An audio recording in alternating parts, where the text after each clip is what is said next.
and made.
अस्सलाम वालेकुम।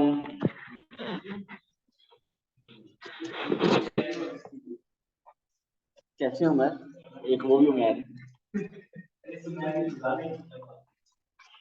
अच्छा, हमने सेट्स टॉपिक के 2 लेक्चर्स हमने किए और उसमें से मेजॉरिटी लोग एब्सेंट थे क्योंकि उनको सेट्स आता है ना, इसलिए उनको जरूरत नहीं थी क्लास लेने की। मैंने इसके अलावा वैसे रिकॉर्डिंग फिर भी जो पहले भी लेक्चर हुआ था और जो कल लेक्चर हुआ था दोनों की भेज दी है। और लेकिन सेट्स टॉपिक इटसेल्फ इतना मुश्किल नहीं है जितने मीन उसमें प्रॉब्लम अक्सर जो आते हैं वो पास पेपर के क्वेश्चंस करते हुए आते हैं। और मैंने कल भी कहा था कि हम आज वाली क्लास बेसिकली डेडिकेट करेंगे सेट्स के पास पेपर की प्रॉब्लम्स के ऊपर।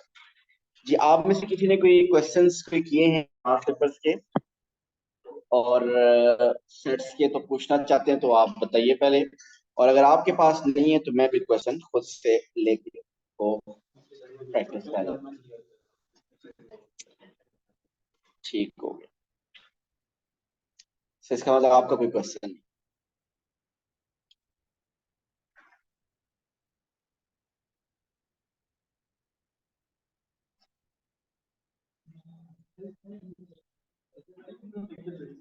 एक पहले हुआ था और एक कल हुआ।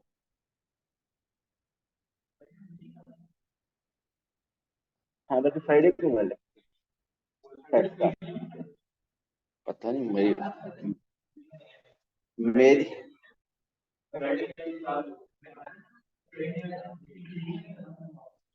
लेकिन मैथ की क्लास तो आपको पता हो रही थी।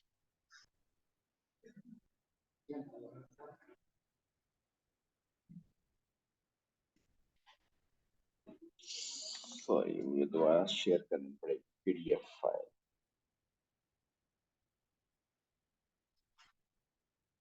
जी, अगर आप में से किसी का कोई सेट का क्वेश्चन है तो प्लीज भेजें, और अगर नहीं है तो फिर मैं कुछ क्वेश्चंस ले लेता हूँ।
ओके जी, सेट्स के कुछ क्वेश्चंस फिर करते हैं आप।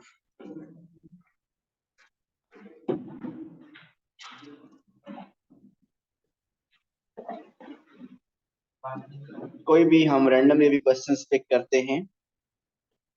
ओके, हियर क्वेश्चन 19, ये टॉपिकल ओ लेवल P1 में से मैं ले रहा हूँ questions. Set P has elements 1, 2, 3, 4, 5, 6, 7, 8. Set Q has elements 1, 3, 5, 7, 9, 11. N of P union Q. P union Q का क्या मीनिंग है और N of P union Q different है। सो आप पहले P union Q फाइंड करेंगे। P union Q का मतलब क्या है कि हमने P और Q को का यूनियन फाइंड करके दोनों के एलिमेंट्स एक ही सेट के अंदर लिखना है। और जो एलिमेंट्स दोनों में आ रहे होंगे, रिपीट हो रहे होंगे, उनको 2 टाइम्स नहीं लिखना, उनको एक ही दफा लिखना है। सो बताइए, पी और क्यू के 1, 2, 3, 4, 5, 6, 7, 8, 9, 11। सो ये है पी यूनियन की क्यू। सो आपको करना है n of P union Q. So n of P union Q mean number of elements in set P union Q. So वो अगर आप काउंट करें तो दे आर 10। बी पार्ट,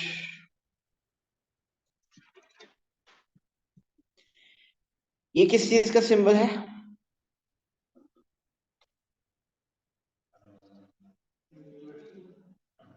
किसका? अगर वो सबसेट का है, 1 मिनट, तो फिर ये किस चीज का, ये सिंबल किस चीज का?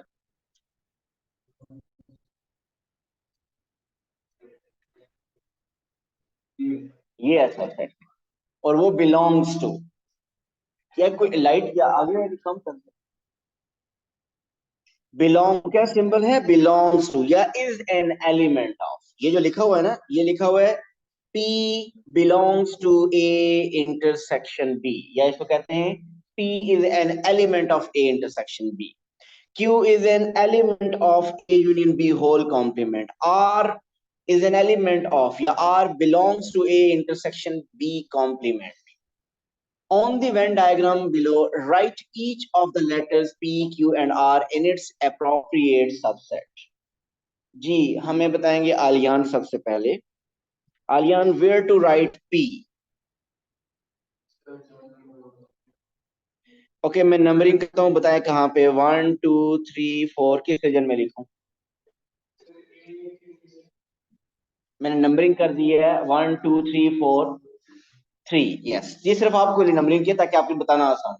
सो वो कह रहे हैं नंबर 3 जहां लिखा है वहां पे पी लिखें। क्या ठीक कह रहे हैं वो?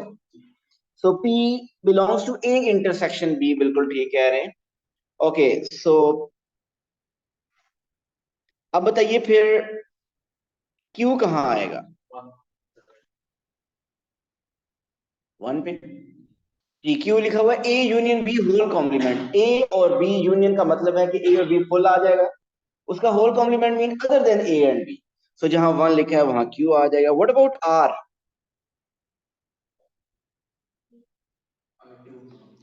ए इंटरसेक्शन बी कॉम्प्लीमेंट। अब जो कॉम्प्लीमेंट है वो सिर्फ बी पे है। बी कॉम्प्लीमेंट का मतलब outside B, common with A, outside B but common with A. So ऐसा कौन सा रीजन है जो कि बी के बाहर है लेकिन ए के साथ कॉमन है? So that is 2। सो आप लेबल कर देंगे P is A intersection B, mean यहाँ P आ जाएगा। Q belongs to A union B whole complement, so outside A and B. And R belongs to A intersection B complement, within A but outside B. A intersection B complement का क्या मतलब बनता है? Within A के अंदर but B के बाहर। So this is the position of R. Got it? Okay, अब मैं अगर यहाँ पे एक एलिमेंट लिखूं S, सुनिएगा जरा, और आपसे पूछता हूं कि जिस तरीके से ये नोटेशन लिखी हुई है, इसी तरह बताइए एस के लिए नोटेशन क्या है? S belongs to what? जी, एस के लिए कौन सा रीजन है? एस एक ऐसे रीजन में है which is outside A but within B, mean B के अंदर है बट ए के बाहर। So B intersection A complement या A complement intersection B, outside A within B. So S belongs to A complement intersection B. Mean अगर वो आपको कहता है कि सेट S को सेट नोटेशन में लिखे तो आप ऐसे लिख सकते हैं।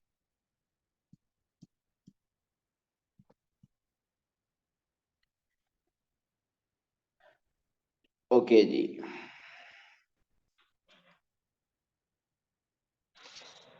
फर्दर आते हैं वेन डायग्राम पे या कुछ क्वेश्चंस।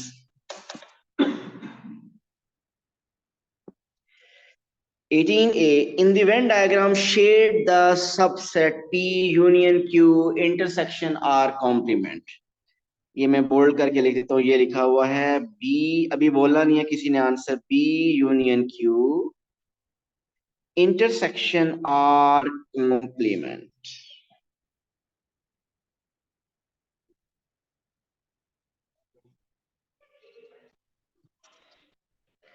जी बताइए कहाँ शेड किया जाए। ओके आपके लिए बताने की आसानी के लिए मैं ऐसा कर देता हूँ, नंबरिंग हर जो जो एक रीजन अवेलेबल है वहां पे कोई ना कोई एक नंबर लिख देता हूँ। तो 1 2 3 4 5 6 7 8। तो आपके मुताबिक कौन सा रीजन जहां पे नंबर क्या लिखा हुआ कि शेड किया जाए। 5 2 6। इकरा सेइंग 2। आपने क्या कहा। 2 5 6। उमर 5 2 6। आप बताएं। उमर कह रहे हैं 2 5 6 8 भी। जी हमाद 5 2 6। चले देखते हैं। पी यूनियन क्यू, ठीक है, पी यूनियन क्यू का मतलब पी और क्यू फुल। उस फुल पी यूनियन क्यू का कॉमन कॉमन लेना है outside R, outside R. So outside R, but within P and Q. So yes, those who are saying 5 to 6, they are right. 8 नहीं आएगा। क्यों आएगा 8? R complement में तो आ रहा है, बिल्कुल you are right, outside R वो आता है, लेकिन कॉमन लेना है ना, R कॉम्प्लीमेंट का कॉमन लेना है P यूनियन Q के साथ, तो P और Q में वो नहीं आ रहा। अच्छा अगर ये पेपर में मुश्किल हो, वैसे तो समझ आ गया हमने 5 to 6 को शेड कर देना ये वाला नहीं, लेकिन अक्सर पेपर में मुश्किल अगर क्वेश्चन आ जाए तो ऐसे क्वेश्चन को ये जो मैंने नंबरिंग की है ये भी आपको हेल्प कर सकती है। कैसे? आपने फाइंड करना है पी यूनियन क्यू, आप ये खुद फाइंड करें, नहीं ये सारा खुद, वो खुद आप इसकी कैलकुलेशन करके आप फाइंड करें। बताइए what is P union Q. आप पी यूनियन क्यू में क्या करेंगे, पी और क्यू के अंदर जितने भी एलिमेंट्स हैं वो सारे लिख देंगे, और वो सारे कौन कौन से, 1 2 3 4 5 6, ऐसे ही है। सो ये आ गया पी यूनियन क्यू में 1 2 3 4 5 6। अब आप ऐसा कीजिए आर कॉम्प्लीमेंट लिखिए। आर कॉम्प्लीमेंट हमें बताएंगे उमर, आर कॉम्प्लीमेंट के अंदर कौन से एलिमेंट्स आ रहे हैं।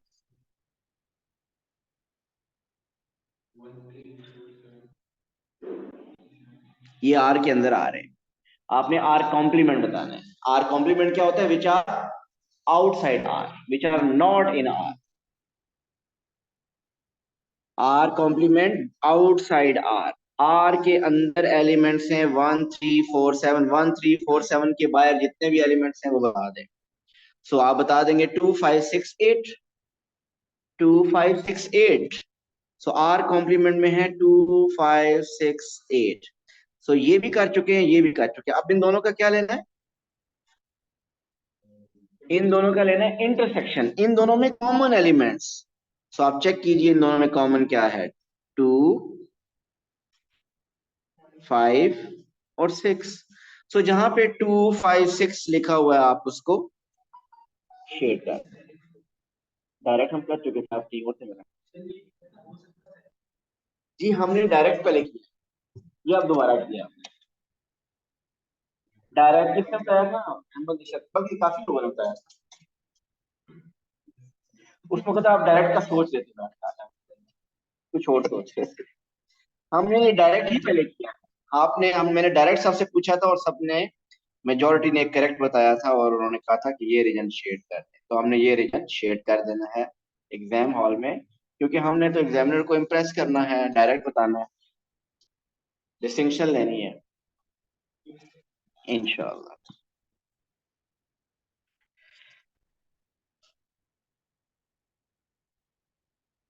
ओके जी, B part. In a group of 42 people 30 people speak Spanish, 20 people speak French. Find the smallest possible number of people who speak both Spanish and French. ये अच्छा क्वेश्चन है, बहुत अच्छा क्वेश्चन है।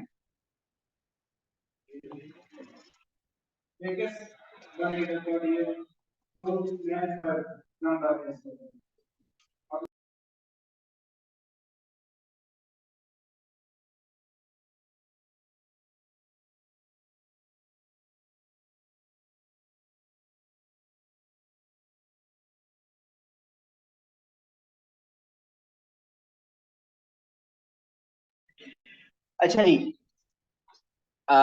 थोड़ा सा डिफरेंट क्वेश्चन आया है, इसको जरा देखें, और ये ट्रिकी है जरा, और सिर्फ इंटेलिजेंट लोग ही बता सकते हैं, तो सारे इसका रेडी हो जाए। In a group of 42 people, total 42 हैं, 30 स्पीक स्पेनिश, 20 स्पीक फ्रेंच।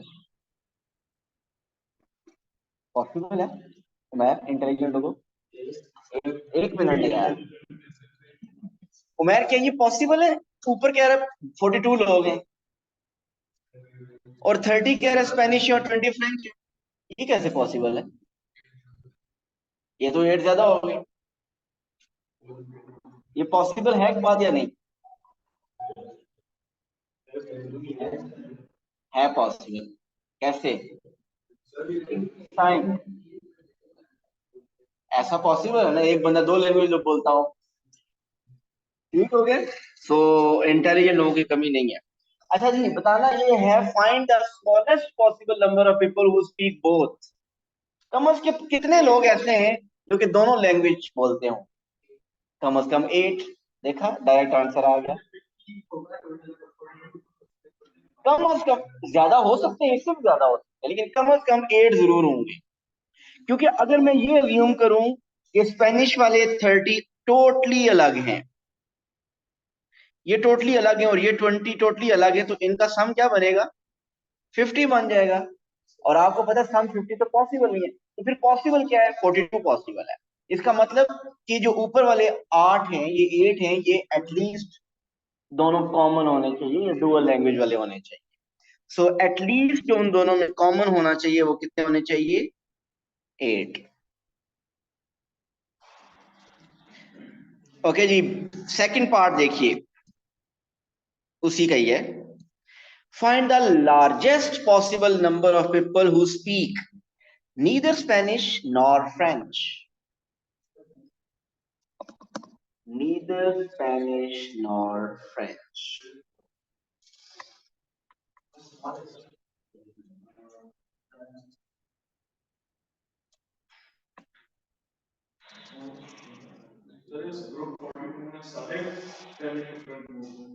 क्या? नहीं, यहाँ पे अब सेकंड पार्ट में से क्या ये जरूरी। अच्छा, पार्ट वन के साथ आप लिंक नहीं है, पार्ट वन आप कर चुके, आप पार्ट टू के बारे में बताएं। अलवीना, मैंने पार्ट वन करना नहीं है, उसमें कोई वर्किंग है नहीं, और वो खुद ही सोचना है। मैं पार्ट वन की तरफ दोबारा आता हूँ। in a group of 42 people, 30 speak Spanish, 20 speak French. So अगर इस डाटा को मैं यू लिखूं, N of total universal set के अंदर हैं 42 पीपल, ठीक। स्पेनिश वाले हैं 30 और फ्रेंच वाले हैं 20। और आपको क्या फाइंड करना है? आपको फाइंड करना है स्मॉलेस्ट, मैं पार्ट वन ही कर रहा हूं, smallest possible who speak both. Both का मतलब इंटरसेक्शन एस इंटरसेक्शन एफ। सो आपको फाइंड करना है कि स्मॉलेस्ट कॉमन उन दोनों में कितने हैं, कम से कम कॉमन कितने हैं इन दोनों।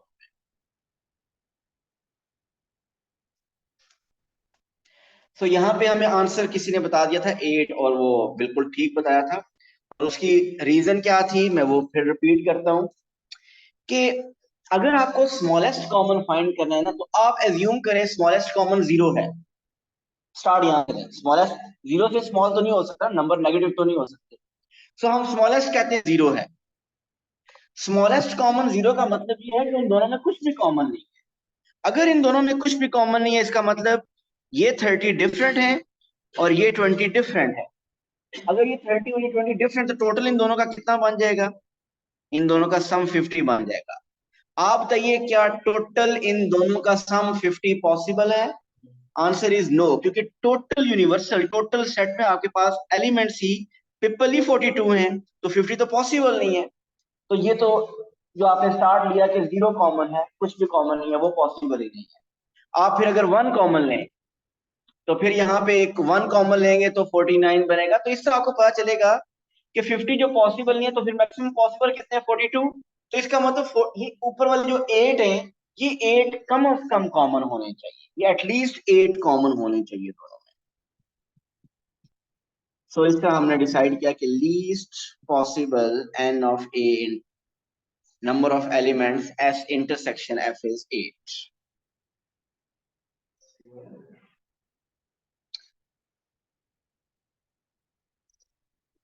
किसका आंसर बता रहे हैं, सेकंड पार्ट का? ओके जी, अब सेकंड पार्ट देखते हैं।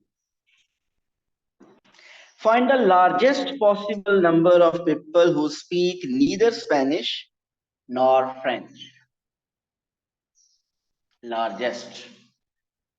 लार्जेस्ट पॉसिबल आप बताना है, लार्जेस्ट पॉसिबल जो एस और एफ दोनों में ना हो, आउटसाइड एस एंड एफ। ये जो आंसर 12 आया है बिल्कुल ठीक आया है। किसने बताया है, अहमद ने? किसी और के जहन में भी ऐसा आया? लार्जेस्ट बताना है, लार्जेस्ट। देखिए, अब आप स्मॉलेस्ट की तरफ नहीं जा रहे हैं, अब आप लार्जेस्ट की तरफ जा रहे हैं। और लार्जेस्ट कौन से, जो एस में भी नहीं है और एफ में भी नहीं है। अगर देखें ना, ये सेट बना हो, ये एस हो, ये एफ हो, तो आपको यहां पे बताना है कि जो एस और एफ के बिल्कुल बाहर है, वो मैक्सिमम कितने हो सकते हैं। जब आपको मैक्सिमम करना है एस और एफ के बाहर, तो फिर उस वक्त आपकी एजम्पशन क्या होगी, उस वक्त आपकी एजम्पशन ये होगी कि ये जो 20 है फ्रंट वाले, ये सारे के सारे स्पेनिश वाले हैं, स्पेनिश बोलते हैं। मीन टोटल स्पेनिश वाले कितने हो गए, 30। स्पेनिश में तो पहले ही हमें पता 30 है। उन 30 में से 20 ऐसे हैं जो फ्रेंच बोलते हैं। आप मुझे बताइए टोटल कितने बन जाएंगे, 30 एंड 20? 30 ही बनेंगे। वो 20 के 20 हम ये अज्यूम कर रहे हैं कि ये 20 के 20 फ्रेंच, ये सब के सब स्पेनिश स्पेनिश बोलते हैं। तो ये टोटल 50 नहीं बनेंगे, कितने बनेंगे, ये 30 बनेंगे। सो इसका मतलब ये वो केस होगा जिसमें हम ये अज्यूम करेंगे कि French is the subset of Spanish.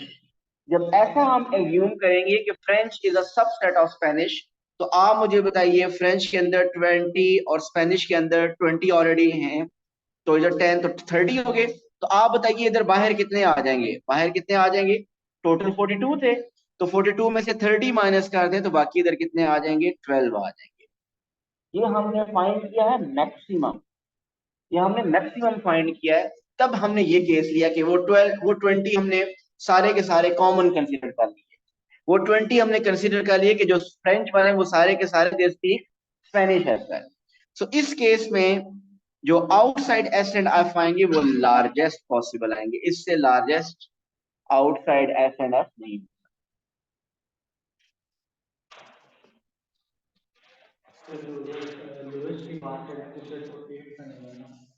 बाहर लोएस्ट की अगर बात करता, ये चले जी, यही क्वेश्चन है, सेम क्वेश्चन। अब है यहां लार्जेस्ट की बजाय लीस्ट, कौन बताएगा? Find the least possible number of people who speak neither Spanish nor French. Zero. ऐसा पॉसिबल है कि बाहर बिल्कुल कोई एलिमेंट ना हो, जीरो हो, तो आप उनमें से ये 20 और 30 मीन टोटली डिफरेंट तो नहीं कह सकते। आप उनमें से 8 क्या जो कॉमन है, और फिर टोटल कितने बन जाएंगे 42, तो लीस्ट इसमें जीरो बन सकता है अगर कहता तो।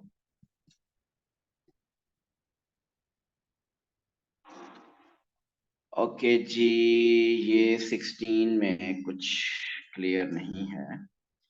यूनिवर्सल सेट लिखा हुआ है x such that x is an integer. ये किसी, ये क्या लिखा हुआ है? ये लग रहा है कि लिखा हुआ है greater than equal to 1 and less than equal to 10। चलिए सपोज कर लेते हैं कि ये क्वेश्चन है, क्योंकि वो मिस प्रिंटिंग हुई हुई है। आप इसको ले लें कि ये लिखा हुआ है x greater than equal to 1 and less than equal to 10।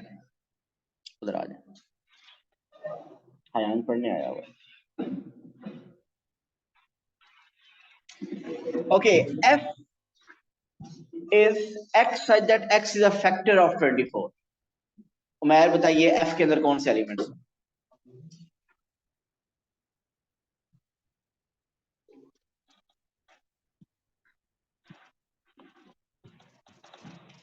x such that x is a factor of 24। उसने कहा है कि f में जो एलिमेंट्स हैं वो x हैं, f में जो एलिमेंट्स हैं वो x हैं, और वो x क्या है? 24 का फैक्टर है। 24 के फैक्टर बताएं।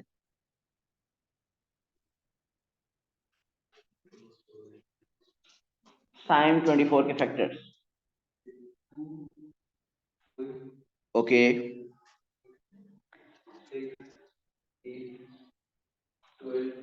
गुड। 24 1 भी है, 1 भी है। लेकिन हमने कौन से लिखने? 10 के अंदर अंदर जो आएंगे, क्योंकि यूनिवर्सल सेट में 10 तक है, तो ये आ जाएगा 1 2 3 4 6 8। ये आ जाएंगे एफ में। वापस जाते हैं दोबारा हम उमैर की तरफ। एस, एस के अंदर एलिमेंट्स बताइए क्या है? X, x such that X is a square number. Square number start करें कौन कौन से? 2 स्क्वायर नंबर है। किस नंबर का स्क्वायर 2 है होता है? हैं? ओके, आगे बताएं। नेक्स्ट 2 के बाद 4 किसका स्क्वायर है? 2 का। 2 किसका स्क्वायर था? 6 किसका स्क्वायर? 6 भी आपने बोला है। 3 का स्क्वायर 6 है। ओके, देखिए मैं एक बात मसलन बताता हूँ। 1 पहला स्क्वायर नंबर, ठीक, उसकी रीजन क्या है? 1 किसका स्क्वायर है? 1 का। 2 नहीं है स्क्वायर नंबर। किसी भी नंबर का स्क्वायर 2 नहीं होता, किसी भी परफेक्ट नंबर का स्क्वायर 2 नहीं होता। सो 2 is not a square number. 3 is not a square number. 4 is a square number. किसका स्क्वायर होता है 4? 2 का। 5 स्क्वायर नंबर नहीं है। 6 भी नहीं है। 6 किसी नंबर का स्क्वायर नहीं है। 7 भी नहीं है। 8 भी नहीं है। 9 एक स्क्वायर नंबर है, और वो किसका स्क्वायर होता है? 3 का। तो आप 9 एक स्क्वायर नंबर है। उसके बाद फिर 16 25 36 49 ये सब स्क्वायर नंबर। लेकिन यहाँ हम सिर्फ क्या लिखेंगे? 1 4 एंड 9। उसकी क्या रीजन है उमैर? क्योंकि 10 यूनिवर्सल सेट से हम एक्सीड नहीं कर सकते। तो ये हमने डिसाइड कर लिया। अब क्वेश्चन कहता है डायग्राम कंप्लीट करें। कंप्लीट कर लेंगे ना? इसके अंदर लेबल करने हैं। बताइए हम आज कहाँ से लेबलिंग स्टार्ट करनी चाहिए?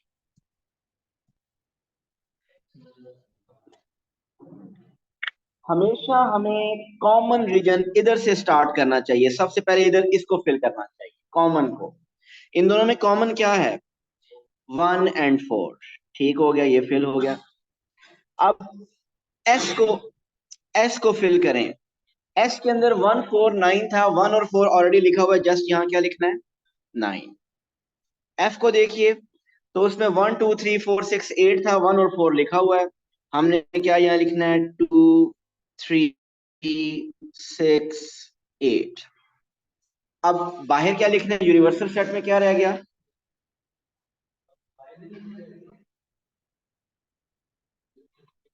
यूनिवर्सल सेट में अब बाहर क्या आ जाएगा, आउटसाइड वन, और वन से लेकर 10 तक सब जो मिस रह गया वो सारा लिख दें। 1 लिखा हुआ है, 2 लिखा हुआ है, 3 4 है, 5 नहीं है, 6 है, 7 नहीं है, और 10 नहीं है। सो ये आपकी लेवल कंप्लीट हो गई। ठीक हो गया। और अब आपको नेक्स्ट पार्ट में कहता है find N of F union S whole complement. N of F union S whole complement mentally भी बताया जा सकता है। मेंटली बताएं।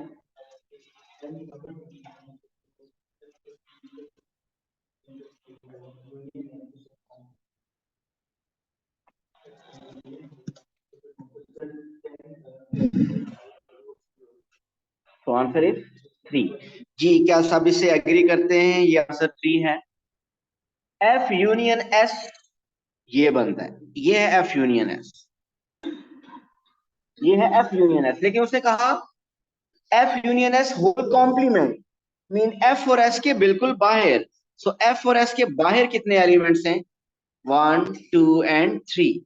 तो नंबर ऑफ एलिमेंट्स बताने थे। अगर एलिमेंट्स कहता तो हम एलिमेंट्स 5 7 10 लिस्ट करते, लेकिन उसने अब कहा है number of elements. So number of elements are 3, so 3 is the right answer.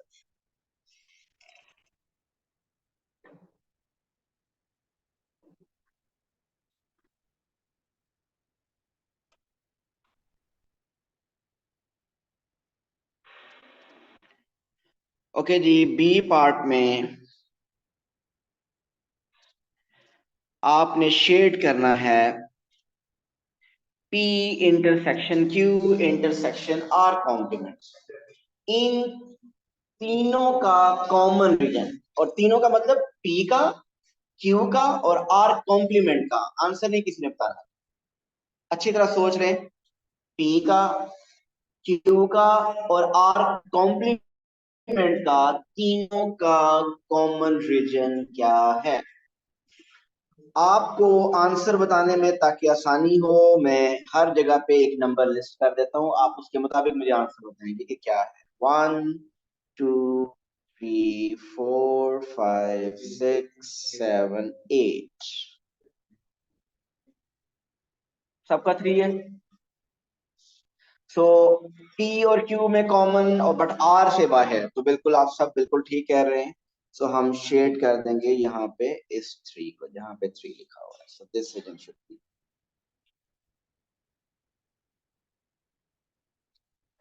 Done.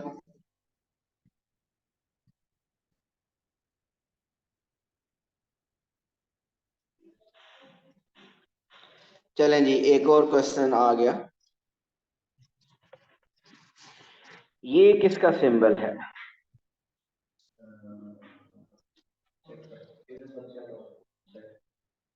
Set का। सेट का कौन सा सिंबल होता है, सेट के लिए तो बस वो ये जो ब्रैकेट डलती है, यही सेट का सिंबल होता है। जी अहमद ने क्या कहा, ये किसका है, ये फिर किसका है।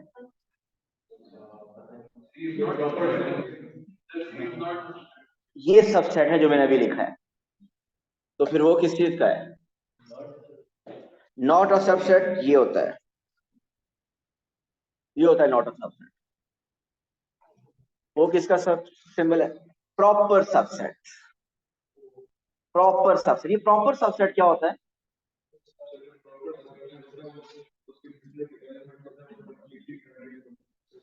बिल्कुल ऐसे ही है, सही कह रहे हैं। देखिए मैं एक बात बताता हूं कि अगर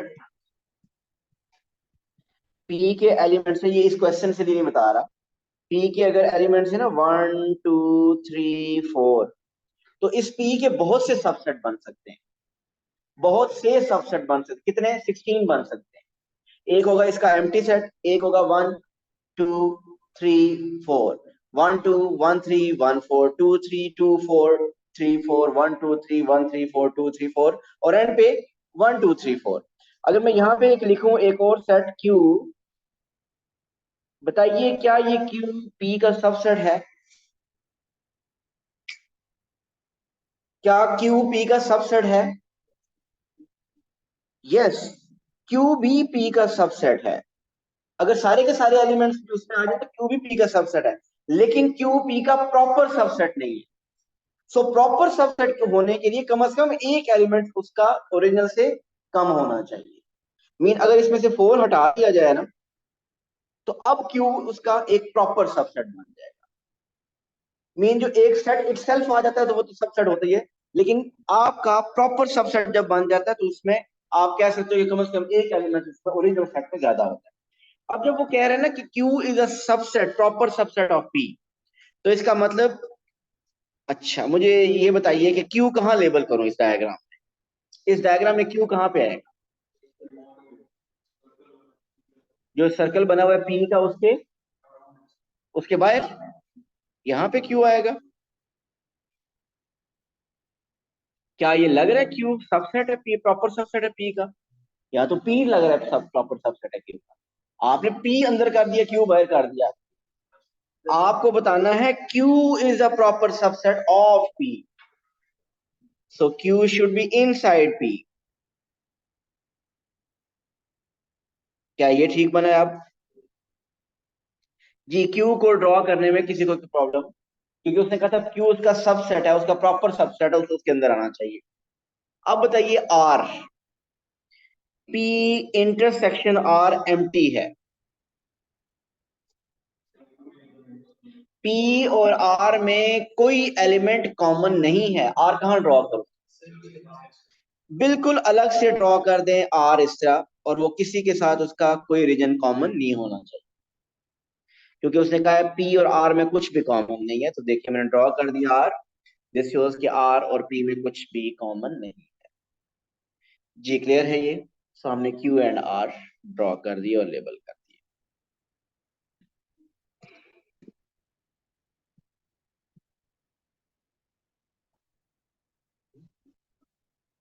चलें जी, use set notation to describe the shaded region. अब आपको पहले शेडेड रीजन, हमने जितने भी क्वेश्चन किए हैं शेडेड रीजन, रीजन शेड करना था, सेट गिवन होता था। अब सेट नहीं गिवन, सेट आपके पास नहीं गिवन, शेडेड रीजन गिवन है। तो आप बताइए वो सेट क्या है जो इस शेडेड रीजन को शो करता है? बताइए। आपने कहा पी यूनियन आर, आगे ब्रैकेट चेन डालनी है तो बताइएगा। यूनियन दिस वन, इसमें कोई चेंज करना चाहते हैं तो बताइए। एक मिनट, वो ब्रैकेट गलत नहीं, कहीं डालनी, कहाँ डालनी? पी यूनियन आर में। ओके जी, कोई और आंसर बताना चाहता है? जी अहमद आप बताइए पहले। P union R bracket intersection Q complement, कोई और ऐड करना चाहता है? अच्छा वैसे बताऊं कि जब शेडिंग हुई होती है तो अक्सर ऐसा होता है कि मल्टीपल आंसर भी बन गए, लेकिन यहाँ पे answer number 2 is correct, first correct नहीं है। देखिए फर्स्ट अगर मैं देखूं तो यूनियन का मतलब ये होता है कि दोनों पी और आर भी फुल शेड करना है और क्यू कॉम्प्लीमेंट भी फुल शेड करना है, जब यूनियन का मतलब हो। लेकिन यहाँ पे आप चाहते हैं कि पी और आर का आउटसाइड जो क्यू है उसके साथ कॉमन, सो पी और आर का आउटसाइड क्यू के साथ कॉमन, सो वो यही बनता है, ये वाला region. So the second one, this one is correct. So जो फर्स्ट है वो करेक्ट क्यों नहीं है? रामेशा वो बात समझ आई? क्योंकि वो यूनियन का मतलब ये होता है कि वो दोनों शेड करते हैं, ये भी फुल शेड होना चाहिए पी और आर, और क्यू कॉम्प्लीमेंट भी फुल शेड होना चाहिए।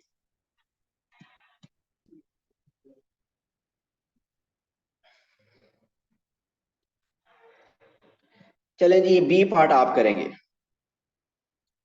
आपके पास है 1 मिनट, यू हैव 1 मिनट।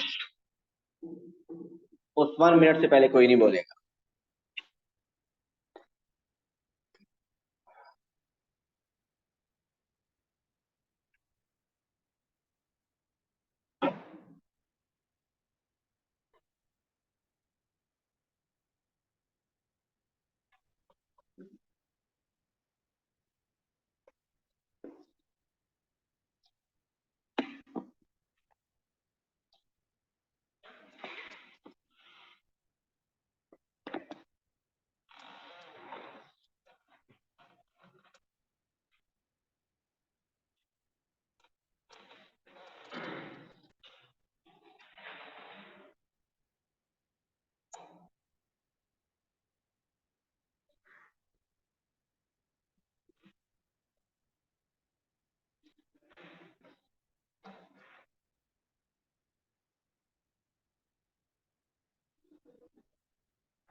हो गया जी। मैं क्वेश्चन पढ़ लूँ फिर आपसे आंसर पूछता हूँ Ahmad. X such that X is a positive number, okay हो गया, यूनिवर्सल सेट में पॉजिटिव नंबर है। सेट ए में एलिमेंट्स हैं 9 से 10 के दरमियान, और बी एक इरेशनल नंबर है और आपको कॉमन बताना है। ए इंटरसेक्शन बी मीन ए और बी में कॉमन। सो बहुत से एलिमेंट्स पॉसिबल है, वो कह रहा है कोई एक एलिमेंट बताइए। जी अहमद। Under root. जी ये आंसर बताया मिस्टर अहमद ने। कोई और अपना आंसर बताना चाहता है? जी कोई एक नंबर वहां लिखना है हमने, तो आप बताइए क्या लिखेंगे, कोई एक बोल दें। अंडर रूट 92, जहरा कह रही हैं अंडर रूट 83। जी और कोई ऐड करना चाहता है? अलियान। Under root 96। कोई ऐसा बंदा ऐड करना चाहता है जिसको समझ नहीं आया कुछ? हाँ इतने ज्यादा तो उसके आस पास ही होंगे कि समझ आए ना आए। जी बिल्कुल ठीक है ये सारे आंसर्स। आपको ये बात पता होनी चाहिए कि 9 और 10 के दरमियान बहुत से नंबर्स हैं, ठीक है, लेकिन बी है इररेशनल नंबर और इररेशनल भी बहुत हैं। तो आपको कोई ऐसा इररेशनल बहुत से कौन से, मैं इररेशनल की एग्जांपल देता हूँ। सबसे पहले तो पाई एक इररेशनल नंबर है, उसके अलावा ये सबसे अलग इररेशनल नंबर पाई है। उसके अलावा अंडर रूट के अंदर जितने भी नंबर हैं जो परफेक्ट स्क्वायर्स नहीं होते, under root 2, under root 3, under root 5, under root 7, ये बहुत से नंबर इररेशनल नंबर हैं जो परफेक्ट नहीं है। लेकिन हमने एक ऐसा इररेशनल नंबर ढूंढना है जिसका जो ए के साथ कॉमन हो, मीन जिसका आंसर 9 और 10 के दरमियान हो। सो अंडर रूट 81 क्या होता है? 9। और अंडर रूट 100 क्या होता है? 10। सो अंडर रूट 81 से लेकर अंडर रूट 100 के दरमियान जितने भी नंबर हैं वो सब, उनका आंसर 9 और 10 के मिडिल में आता है और दे ऑल आर इरेशनल। तो आप ये under root 82, under root 83, under root 84 से लेकर अंडर रूट 99 तक कोई भी एक नंबर लिख सकते हैं। सो बेसिकली यहाँ पे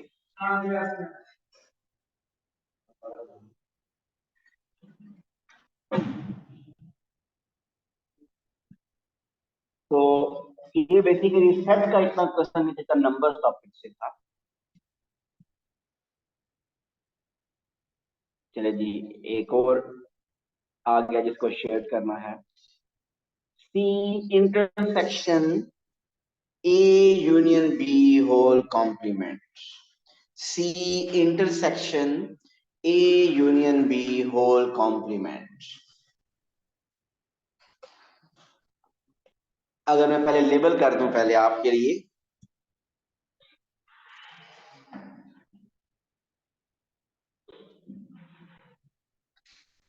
ताकि आपके लिए बताना आसान हो।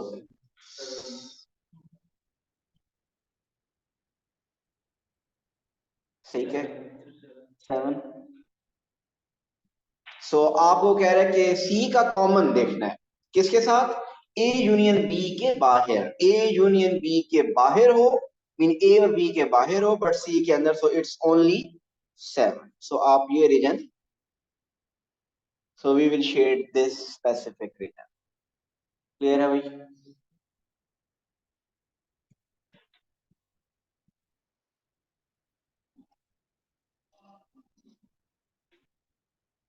बहुत इजी पार्ट्स हैं, part 1 and 2। Universal set given है, सेट टी गिवन है, सेट वी गिवन है। पार्ट 1 में जल्दी से आप लिस्ट करें अपने पास। T intersection V complement, part 1 करें जल्दी से और आंसर बताएंगे साइम।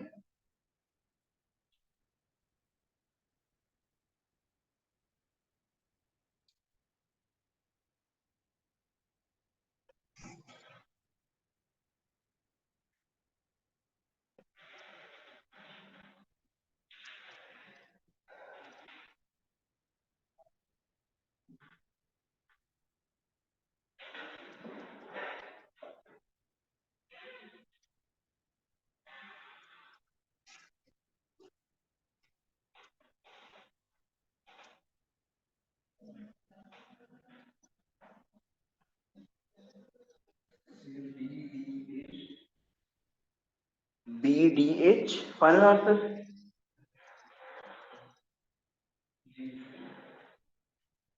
आपका काफी ज्यादा होगी। जी रामेश बताए। एफ जी, एफ जे, आप बताए उमर। एफ जे चेंज हो गया जी। जब देखते हैं अगर हमने sign T intersection V complement करना है तो पहले हम वी कॉम्प्लीमेंट फाइंड करेंगे। साइन, आप मुझे सिर्फ वी कॉम्प्लीमेंट बताएं।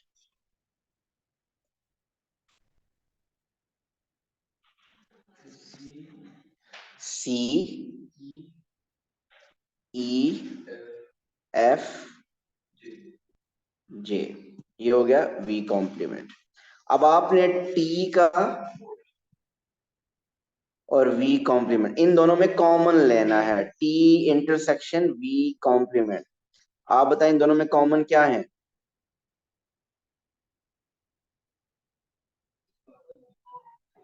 और रेड कलर में मैंने टिक लगाए हुए हैं जिन दोनों में कॉमन ढूंढने।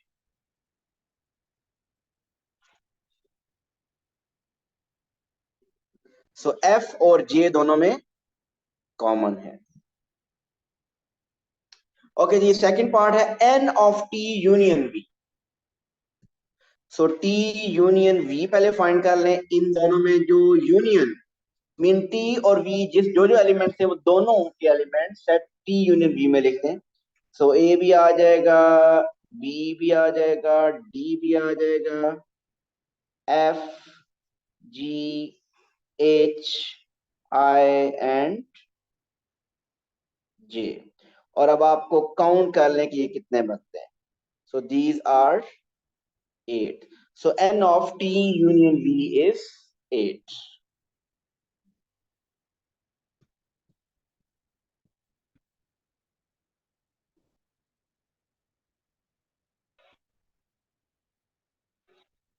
ओके जी, अब शेड करना है B complement intersection A। B complement intersection A।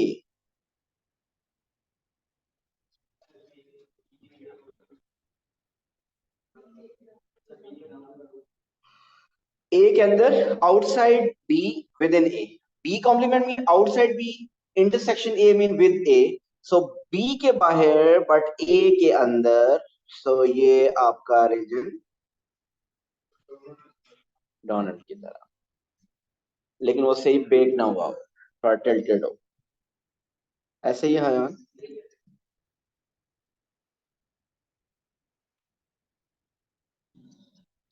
चलो जी, बी पार्ट वन में बी में कहता है here is some information about 100 people who visit a cafe. 32 drink coffee, 40 drink tea, 50 eat a pastry, 18 drink coffee and eat a pastry, 21 drink tea and eat a pastry. Complete the Venn diagram to show this information. कहां से labelling start करनी चाहिए?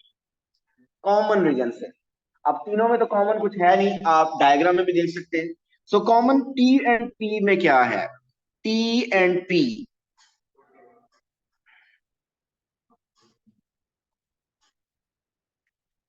T क्या था? T. अच्छा, इसमें वो तो है ही नहीं। बिल्कुल बिल्कुल, जो जो इन्फॉर्मेशन की है पहले हम उसको देखते हैं। सो क्या कॉफी, अच्छा 18 ड्रिंक कॉफी एंड पेस्ट्री, ये तो है ना। C and P, coffee and pastry में कितने कॉमन है? They are 18।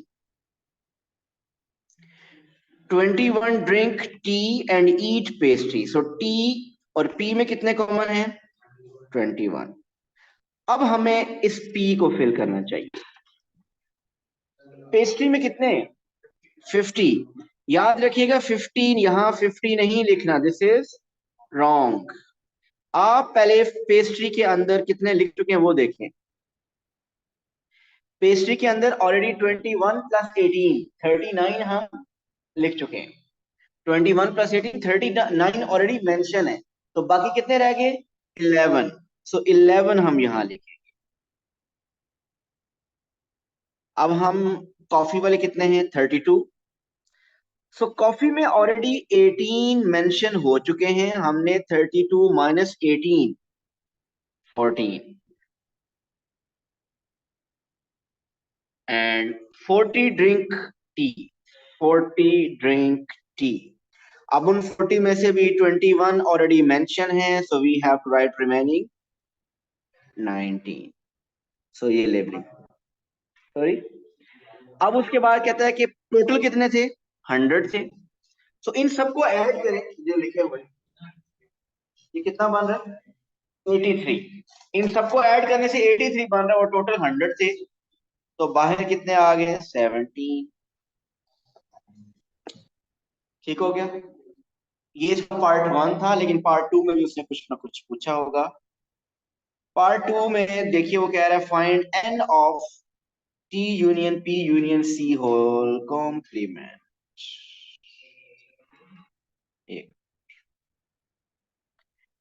N of T union P union C whole complement था शायद,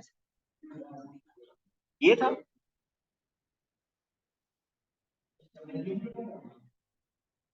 नहीं, क्वेश्चन ये था।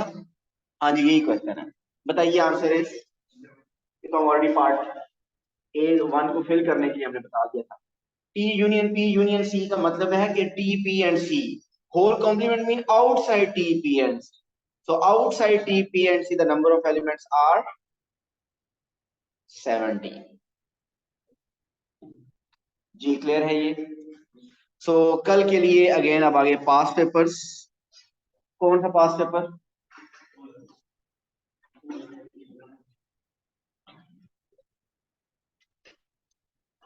कल हम करेंगे आईजीसीएस। उमर बताएं किस ईयर का करें? 2023 हमने किया या नहीं?